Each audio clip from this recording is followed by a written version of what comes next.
Hello everyone, আজকে দেখাবো কিভাবে এমআই বা শাওমি রাউটারের ওয়াইফাই পাসওয়ার্ড চেঞ্জ করতে হয়।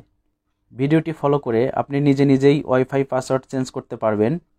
চলুন তাহলে পুরো প্রসেসটি মোবাইল স্ক্রিনে দেখা যাক। প্রথমেই আপনার ফোনে থাকা যে কোনো একটি ব্রাউজার ওপেন করবেন। আমি এখানে গুগল ক্রোম ব্রাউজারটি ওপেন করলাম। এরপর ব্রাউজারের সার্চে গিয়ে একটি আইপি অ্যাড্রেস লিখতে হবে। এই আইপি অ্যাড্রেসটি শাওমির সকল রাউটারের জন্য একই। এখানে এই আইপি অ্যাড্রেসটি লিখে সার্চ করবেন 192.168.31.1 লিখে সার্চ করে দিবেন।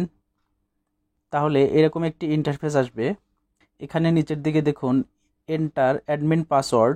এখানে আপনার বর্তমান ওয়াইফাই পাসওয়ার্ডটি টাইপ করে দিবেন। এরপর এন্টারে প্রেস করলেই শাওমির অফিসিয়াল ওয়েবসাইটে প্রবেশ করতে পারবেন।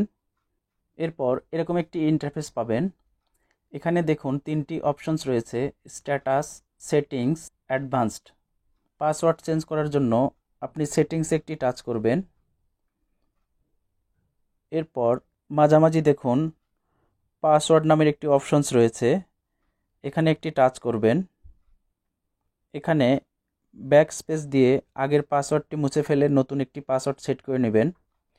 আর আই চিহ্নিত বাটনে টাচ করলে আপনি পূর্বের পাসওয়ার্ডটি দেখতে পাবেন। পূর্বে কি পাসওয়ার্ড দেওয়া ছিল সেই পাসওয়ার্ডটি এখানে শো করবে। আমি পাসওয়ার্ডটি চেঞ্জ করার জন্য আমার আগের পাসওয়ার্ডটি মুছে দিচ্ছি। মুছে আমি এখানে নতুন আরেকটি পাসওয়ার্ড সেট করে নিচ্ছি। আপনি এখানে ইচ্ছা করলে নেম চেঞ্জের অপশনসের এখানে নামটি চেঞ্জ করে দিতে পারেন। এরপর সেভ বাটনে টাচ করলে নতুন পাসওয়ার্ডটি সেভ হয়ে যাবে। আমি এখানে সেভ বাটনে একটি টাচ করলাম। এরপর দেখুন এখানে কনফার্মেশন একটি উইন্ডো চলে এসেছে। এখানে ওকে করে দিলে পাসওয়ার্ডটি চেঞ্জ হয়ে যাবে। দেখুন নো ইন্টারনেট কানেকশন, অর্থাৎ আমার এই ওয়াইফাইটি এখন আবার কানেক্ট করতে হলে নতুন পাসওয়ার্ড দিয়ে কানেক্ট করতে হবে।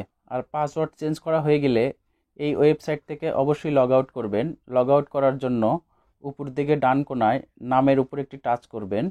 এরপর এখানে সবশেষে সাইন আউট নামের একটি অপশনস চলে আসবে। এই অপশনস থেকে সাইন আউট করে নেবেন। টেকনোলজি বিষয়ে এরকম ছোট ছোট দরকারি টিপস পেতে আমাদের চ্যানেলটি সাবস্ক্রাইব করুন। Thanks for watching.